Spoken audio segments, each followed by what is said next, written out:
ஒரு பெண் நினைச்சா என்ன வேணாலும் சாதிக்க முடியும்னு இந்த உலகத்துக்கு நிரூபித்த ஒரு பெண் ஆளுமை பற்றி தான் இன்னைக்கு நாம பார்க்க போறோம். அம்மா, அப்பா, வசதியான குடும்பம், துறை சார்ந்த நல்ல படிப்புன்னு எல்லாமே இருக்கும் போது நாம மட்டும் நல்லா இருந்தா போதும்னு நினைக்காம ஏழை எளிய மக்களுக்காகவும் வாயில்லாத ஜீவன்களுக்காகவும் தன்னுடைய வாழ்க்கையையே அர்ப்பணிச்சுட்டு வரவங்க தான் டாக்டர் ஷீபா லூர்தஸ். இவங்க ஒரு சாதாரண பெண்மணி கிடையாதுங்க, சாதனை பெண்மணி. ஒரு பெண்ணுக்கு கல்விதான் எல்லாமே என்பதை உணர்ந்து பொறியியல் துறையில ஆழ்ந்து படிச்சு இன்றைக்கு உலகளாவிய சிறந்த பெண் பொறியாளர் விருதையும் பெற்று இந்தியாவையே பெருமைப்படுத்தி இருக்காங்க. ஆமாங்க, ஸ்வீடிஷ் என்ஆர்ஐயா இருந்தாலும் தென்னிந்தியாவின் கோயம்புத்தூரை சேர்ந்தவங்க தான் இவங்க. பல விருதுகளுக்கு சொந்தக்காரரான doctor Sheeba Lourdes miss Tamil Nadu title winner, கண்ணழகி, கூந்தலழகி போன்ற தென்னிந்திய பட்டங்களையும் வென்றிருக்காங்க. யுனைடெட் சமாரிட்டன்ஸ் இந்தியா தேசிய இயக்கத்தின் தலைவரும் இவங்க தான். டைம்ஸ் ஆஃப் யுனைடெட் சமாரிட்டன்ஸ் இதழ் மற்றும் யுனைடெட் சமாரிட்டன்ஸ் வெளியீடுகளின் உரிமையாளர் மற்றும் ஆசிரியரும் இவங்க தான். வாழ்க்கையில ஒவ்வொருத்தருக்கும் ஒரு முன்னோடி இருப்பாங்க. அந்த வகையில இவங்களுடைய இன்ஸ்பிரேஷன் முன்னோடி டாக்டர் ஏபிஜே அப்துல் கலாம் தான். அதனாலதான் அவர் வழியில இதுவரைக்கும் 20 லட்சத்திற்கும் மேற்பட்ட நாட்டு மரக்கன்றுகளை நகர்ப்புற காடுகள் என்ற அமைப்பின் மூலமா நட்டு இருக்காங்க. அது மட்டும் இல்லாம ஒவ்வொரு ஆண்டும் அப்துல் கலாம் நினைவு தினம் மற்றும் உலக சேவை தினத்திற்காக 6 நாடுகள்ல 15,000 ஏழை மக்களுக்கு உணவளிச்சிட்டு வராங்க. மேலும் 45க்கும் மேற்பட்ட நாடுகள்ல சுற்றுப்பயணம் மேற்கொண்டு இந்தியாவுடைய வளமான பாரம்பரியத்தை ஊக்குவிச்சுட்டும் வராங்க.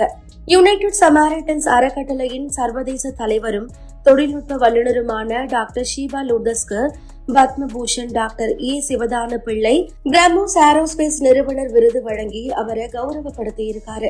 பரதநாட்டிய நடன கலைஞர், எழுத்தாளர், தத்துவவாதி, சீர்திருத்தவாதின்னு பல துறை சார்ந்து இருக்கக்கூடிய டாக்டர் ஷீபா லூர்தஸ் தெற்காசியாவின் ஒரு சாதனை திருப்பு முனை மற்றும் 2 சர்வதேச நோபல் குடிமகள் விருதுகளையும் வென்றிருக்காங்க.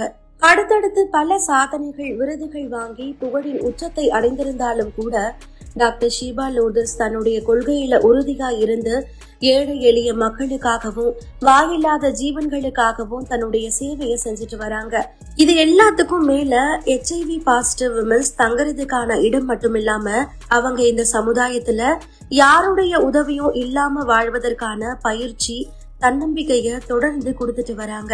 மேலும் ஏற்கனவே சொன்ன நகர்ப்புற காடுகள் ப்ராஜெக்ட் மூலமா பட்டாம்பூச்சிகளையும் குருவிகளையும் இறக்குமதி செஞ்சு மேம்படுத்திட்டு வராங்க.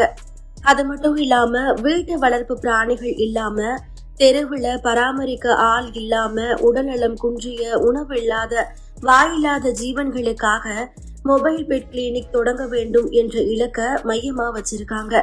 ஆமாங்க, அந்த மனசு இருக்கே அதுதான் கடவுள் அப்படின்ற மாதிரி ஏழை எளிய மக்கள், HIV பாசிட்டிவால பாதிக்கப்பட்ட பெண்கள் மட்டும் இல்லாம டாக்டர் ஷீபா லூர்தஸ் 4 குழந்தைகளை தத்தெடுத்து வளர்த்துட்டு வராங்க. அதுவும் அந்த 4 குழந்தைகளும் புலம்பெயர்ந்த வெவ்வேறு நாட்டை சேர்ந்தவங்க. இதுக்கும் மேல IT துறையில தான் சம்பாதிச்ச ரூபாய் 4 கோடிய ஏழை எளிய மக்களுக்காக கொடுத்திருக்காங்க. இந்த மாதிரி டாக்டர் ஷீபா லூர்தஸ் செய்த சாதனைகளை தொடர்ந்து சொல்லிக்கிட்டே போகலாம். அந்த அளவுக்கு அடுக்கடுக்கான சாதனைகள், சேவைகளை தொடர்ந்து செஞ்சுக்கிட்டே இருக்காங்க. இதுவரைக்கும் செய்த சேவைகளுக்காக மட்டும் இல்லாம இனி வரும் நாட்கள்ல ஏழை எளிய மக்களுக்கும் வாயில்லாத ஜீவன்களுக்கும் செய்ய போற சேவைக்காகவும் மாலை மலர் சார்பா டாக்டர் ஷீபா லூர்தஸ்க்கு வாழ்த்துக்களை தெரிவிச்சுக்கிறோம்.